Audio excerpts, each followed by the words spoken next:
আসসালামু আলাইকুম, আশা করি সবাই ভালো আছেন। তো আজকের যেই টপিক সেটা হচ্ছে কিভাবে রকেট ইঞ্জিন কাজ করে এবং রকেট কি। তো রকেট ওয়ার্ডটা যখনই আমরা বলি তখনই আমাদের চোখের সামনে ভেসে ওঠে এরকম একটা লম্বা সিলিন্ডারিক জিনিস, যেটা হচ্ছে স্পেস ট্রাভেলের ক্ষেত্রে ইউজ করা হয়, স্যাটেলাইট অথবা অ্যাস্ট্রোনটস যেটা ইউজ করা হয় স্পেসে যাওয়ার জন্য। এছাড়াও অন্যান্য আরো অনেক কিছু আছে রকেটের মতোই, আমরা মিসাইল দেখেছি, আরো অনেক কিছু দেখেছি যেটা হচ্ছে রকেটের শেপে। ওগুলো কি রকেট নাকি, সেগুলো আমরা আজকে ডিসকাস করবো।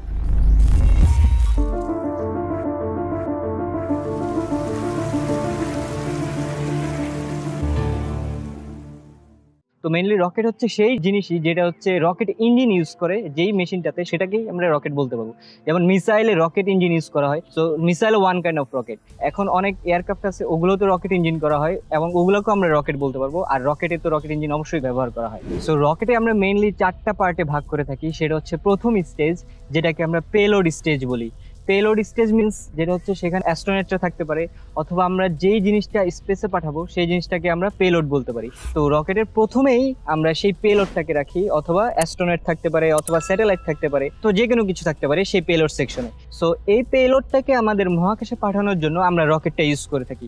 তো রকেটের সেকেন্ড স্টেজটাকে আমরা বলতে পারি আপার ইঞ্জিন স্টেজ, অথবা ইঞ্জিনের ঠিক উপরের স্টেজটা, যে স্টেজটা ব্যবহৃত হয় ফিউল রাখার জন্য এবং অক্সিডাইজার রাখার জন্য। এখানে দুইটি ট্যাঙ্ক থাকে, একটাতে ফিউল থাকে, ফিউল হিসেবে আমরা কেরোসিন রাখি, এবং এর নিচে থাকে হচ্ছে অক্সিডাইজার ট্যাঙ্ক। অক্সিডাইজার হিসেবে আমরা অক্সিজেন, লিকুইড অক্সিজেন ইউজ করতে পারি, অথবা লিকুইড হাইড্রোজেন ইউজ করতে পারি। তো আমাদের আপার ইঞ্জিন স্টেজে দুটি ট্যাঙ্ক থাকে, এবং দুটি ট্যাঙ্ক দুটি লাইন দিয়ে দুটি ডিফেন্স পাম্পের মাধ্যমে এসে আমাদের ইঞ্জিন স্টেজ, থার্ড স্টেজ, সেই ইঞ্জিনে প্রবেশ করে। তো ইঞ্জিনে আসার পরে হচ্ছে সেই জিনিসটাকে আমরা ইঞ্জিন স্টেজ, বা এটাই হচ্ছে রকেটের মেইন স্টেজ বলে থাকি, যেখান থেকে আমাদের থ্রাস্টটা ইগনাইট হবে। তো এই ইঞ্জিন স্টেজে ফিউল এবং অক্সিজেন দুটো মিক্সড হয়ে কম্বাসশন করে এবং ব্লাস্ট করা হয়, এবং এই জন্য অনেক জোরে হাই ভেলোসিটিতে থ্রাস্টটা নিচের দিকে আসে বা ইগনাইট হয়, তখনই রকেটটা কেবল উপরের দিকে উঠতে পারে। একেবারে ইঞ্জিনের শেষ স্টেজটাকে আমরা বলি নজেল স্টেজ, বা যেই স্টেজটা দিয়ে ইঞ্জিনের তৈরিকৃত থ্রাস্টটা বের হবে।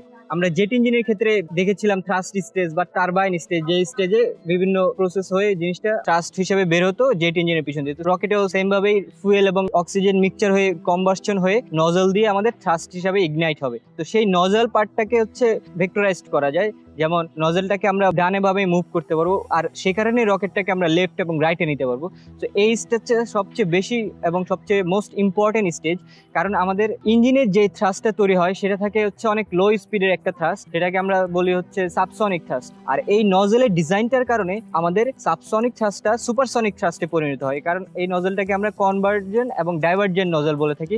কনভার্জেন্ট মিন্স নজলটা প্রথম দিকে চিকন থাকে এবং শেষের দিকে হচ্ছে এক্সটেন্ডেড হয়, সো ডাইভার্জেন্ট হয়। আমাদের যে থ্রাস্টটা তৈরি হলো সেই থ্রাস্টটা যখন কনভার্জেন্ট দিকে যায়, তখন লো স্পিড থেকে সে যখন লার্জ পোর্শনে যায় তখন স্পিডটা হাই স্পিডে চলে আসে। সুতরাং আমরা দেখতে পাচ্ছি কি একটা নজলের ডিজাইনের কারণেই আমরা কম স্পিডের থ্রাস্টটাকেই অনেক বেশি স্পিডে প্রবাহিত করতে পারতেছি বা ইগনাইট করতে পারতেছি। সো আমাদের কম এনার্জি খরচ করে আমরা বেশি স্পিড পাচ্ছি এবং রকেটটা তত তাড়াতাড়ি আকাশের দিকে উঠতে পারবে।